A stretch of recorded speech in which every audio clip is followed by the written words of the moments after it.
Good morning, everyone. It's Monday, June 22nd. I'm Stephanie Haney. Very excited to be back here with you on 3 News Now, where we give you your updates on the top headlines from WKYC.com and our WKYC app. I'm back after a lovely staycation. I want to say a thank you very quickly to Ben Axelrod, Kiera Cotton, and Brandon Simmons for filling in while I was away. Also to my co-producer Hope Sloop, who helps me with this every day and was helping as well with it while I was out. So I'm back now and very excited to be diving back into the news with you all. So let's get right to it. This is a big day here in Northeast Ohio because Ohio is allowing contact sports to resume again today in our continuing efforts to reopen the state of Ohio amid the COVID-19 coronavirus pandemic. This is in line with announcements made by Lieutenant Governor John Husted last week during one of the daily press conferences. Houston says that this will apply to all remaining sports in the state of Ohio. That includes football, basketball, and lacrosse. We're going to talk a little bit more about the football situation, though, coming up here in just a minute. But scrimmages and full training regimens will be permitted as of today, as long as those safety protocols are observed. So June 22nd today marks the first day that sports in the state will be allowed to resume that kind of participation. It will be up to local sports organizations, however, and high school leaders to decide specifically what makes the most sense for each particular area. Training guidance is expected to be available soon. That will be on the state's official coronavirus website, which is at coronavirus.ohio.gov, and that's the portal where they've been giving us the updates each day, and of course updating those numbers, which we will also get to here in a little bit.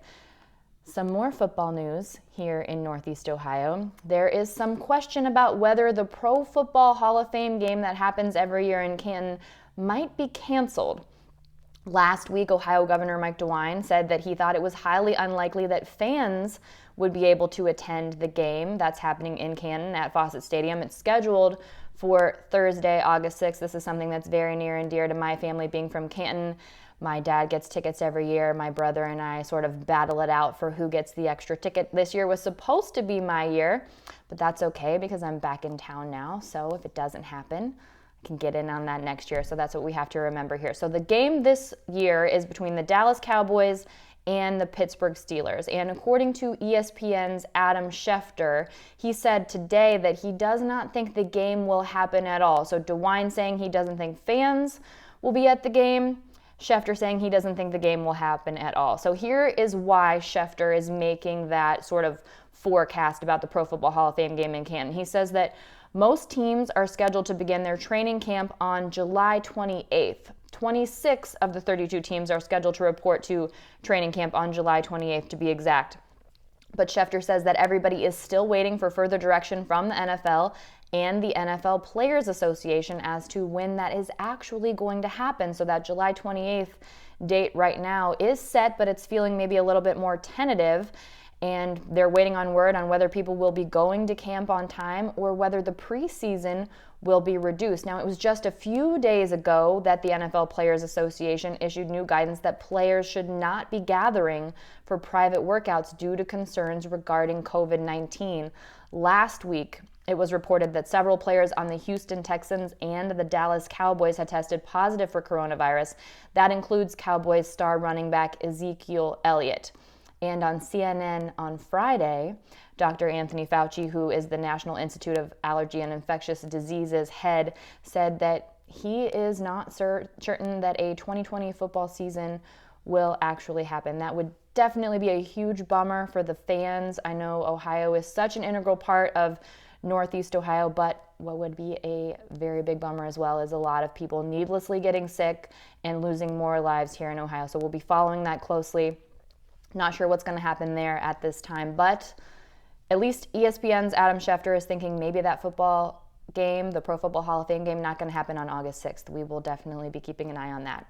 Let's take a look at the latest COVID-19 coronavirus numbers, looking back to the numbers as they reported yesterday on Sunday, June 22nd at 2 p.m. The total number of confirmed cases of COVID-19 and probable cases of COVID-19 reported here in Ohio based on that expanded CDC definition is now 44,808.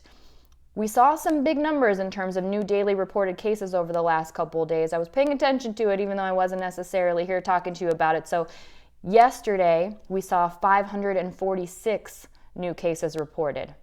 On Saturday, we saw 531 new cases reported. On Friday, we saw 609 new cases reported, and on Thursday, we saw 700 new cases reported. So those are big jumps from some of the numbers we had been seeing. We've been seeing numbers in the 300s, we've been seeing numbers in the 400s. That 700 new cases that was reported on June 18th, that was a big jump from the previous day, when it was a 288 more new cases than was reported on the previous day. So keeping a close eye on that. The total number of confirmed deaths of COVID-19 now in the state of Ohio, dating all the way back to March 9th when we first learned about it being here in the state, is now 2,700. On Sunday, that was 3 new reported deaths from Saturday. The total number of hospitalizations now related to COVID-19 in Ohio, dating back to March 9th, is 7,242. On Sunday, we saw 41 new hospitalizations reported, and the total number of ICU admissions related to COVID-19 is now 1,844. Again, that's dating back to March 9th when we first learned about it being here in the state of Ohio. That was 11 new ICU admissions reported on Sunday. Also, some troubling news reported on Sunday. NASCAR found a noose hanging in the garage of driver Bubba Wallace. They released a statement on Sunday night saying that they found the noose hanging in garage 43, which is the garage that belongs to Bubba Wallace at the track in Talladega, Alabama. Wallace, if you were not aware, is currently the only full-time black driver in NASCAR's Elite Cup Series. Wallace, 2 weeks ago, was one of the people he successfully pushed for NASCAR to ban the Confederate flag at its tracks and properties, and there were a lot of people that had strong reactions to that. We got a strong reaction from LeBron James in support of Wallace after learning about the noose that was found hanging in his garage in Talladega. Here's what James tweeted: "Sickening. Bubba Wallace, my brother, no, you don't stand alone. I'm right here with you as well as every other athlete. I just want to continue to say how proud I am of you for continuing to take a stand for change here in America and sports. NASCAR, I salute you as well." So James coming out in support of NASCAR, who did take action and did ban the Confederate flag at its events. NASCAR said that it was outrage and there is no place for racism in NASCAR. Wallace said that he was saddened by the news but was undeterred, and the series at Talladega will continue today after a one-day rain delay. So that situation is currently under investigation by NASCAR as they work to figure out who's responsible for doing such a terrible thing at their event. Back here in Ohio, there is an internet petition calling for the city of Columbus to be renamed FLAVORTOWN in honor of Guy Fieri. So the city of Columbus is now preparing to remove the Christopher Columbus statue that is outside of City Hall, and so now some people want to take that a step further. They want to change the name of the city. As of Monday morning, there is a change.org petition calling for Columbus to rename itself FLAVORTOWN, and it has compiled more than 25,000 signatures as of right now. So if you were not aware, FLAVORTOWN is an ode to celebrity chef and TV personality Guy Fieri, who was born right here in Columbus, Ohio.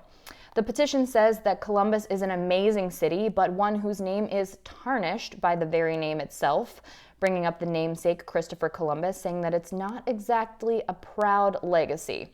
Here's a direct quote from that change.org petition. Why not rename the city FLAVORTOWN? The new name is twofold. For one, it honors Central Ohio's proud heritage as a culinary crossroads and one of the nation's largest test markets for the food industry. Secondly, chef-celebrity, it's a good word, chef-celebrity Guy Fieri was born in Columbus, so naming the city in honor of him, he's such a good dude, really, that's a direct quote from the petition, would be superior to its current nomenclature. This, of course, comes as cities around the country are tearing down monuments honoring Christopher Columbus and other people who owned people who they enslaved due to the recent racial justice movement that has been sparked and gotten national attention due to the death of George Floyd on May 25th, almost a month ago, at the hands of a now fired and now charged with second-degree murder former Minneapolis police officer Derek Chauvin. City officials have not yet commented on the change.org petition to change the name of Columbus to FLAVORTOWN. We are learning now that the White House is moving forward with the 4th of July fireworks show. That is despite COVID-19 concerns. On Friday, the White House said that the event, which is called Salute to America, will still take place. This will be on the South Lawn and the Ellipse on the 4th of July. It will have music, remarks from the president, a military flyover, and fireworks going off over the National Mall, very similar to the event as it was put on in 2019. This year, with things being the state they are with COVID-19, several members of Congress, including Virginia Representative Don Beyer, wrote a letter expressing their concerns that this event would be a health hazard during a pandemic. Phase 2 of Washington, D.C.'s reopening plan begins today, Monday, June 22nd, and they are limiting mass gatherings of people to no more than 50 still at this time, unless, of course, on federal property, which the District of Columbia government cannot dictate. A formal schedule for this year's Salute to America event has not yet been released from the White House, but last year's remarks at the Lincoln Memorial began at 6:30 at night with gates opening at 3:30. Also not exactly sure what the plans are for proper physical distancing. Now back here in Northeast Ohio, we do know that the city of Avon 4th of July fireworks will take place. That'll be at Crusher Stadium in Lorain County. We know that visitors there are asked to park in the stadium lot and watch from their cars or just outside their vehicles, but taking care to maintain that proper physical distance. Also, we do know that there will be small fireworks displays throughout the city of Akron. Their plan is to have smaller displays throughout the city to sort of avoid that situation where a lot of people are congregating at the main event. We know down in Canton, the fireworks have been canceled. Not sure yet what the plan is here for the city of Cleveland. One more story for you today. Now, this is a story that we've had on our website for quite a while as things began to reopen here in Ohio, but it is performing well today. People are checking it out, and it's very serendipitous because I just took care of this myself. People are wondering what to do if your driver's license has expired during the coronavirus COVID-19 shutdown. So there's no rush to renew. As a reminder, people are actually encouraged not to immediately visit a license agency.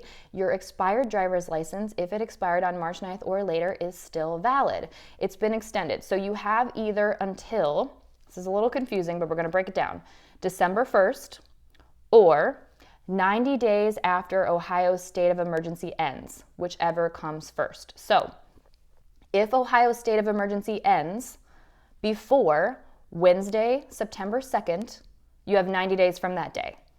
If it ends after Wednesday, September 2nd, December 1st will come first. So whenever the state of emergency ends in Ohio, you have 90 more days as long as that's before Wednesday, September 2nd. But if the state of emergency ends on Wednesday, September 2nd or after that, you have until December 1st if your license is expired to get a new one. Also remember that many of the things you may need to do at the BMV you can actually do online. So check out the BMV website. We've got a link for that on WKYC.com and in our app. And some personal news, I finally made things official and I got my Ohio driver's license back. Also, I think this is pretty cool. It makes sense, but I have the same driver's license number that I had when I was 16 when I first got my license down in Canton, Ohio. Makes sense, but I thought that was pretty cool, just a little throwback. And while I was there, the person who was helping me out, everyone was wearing masks and everyone was maintaining that proper distance, but she showed me my driver's license photo from when I was 21 years old. Let me tell you, that was a baby-faced Stephanie Haney. I didn't post that one, but if you want to take a look at my driver's license photo, I tweeted it out, so you can check that out at _Stephanie Haney. That is it for our 3 News Now early update today for Monday, June 22nd. I'll be back here at 2 p.m. as soon as we get those updated numbers in from the Ohio Department of Health and also letting you know what else is topping WKYC.com and our WKYC app. And if you haven't already, make sure you download our WKYC app. We have a feature on there now where you can share your photos and videos with us directly so we can use them on the air and online, and we can share what's exciting you about Northeast Ohio. So make sure you do that. I will see you back here in a little bit.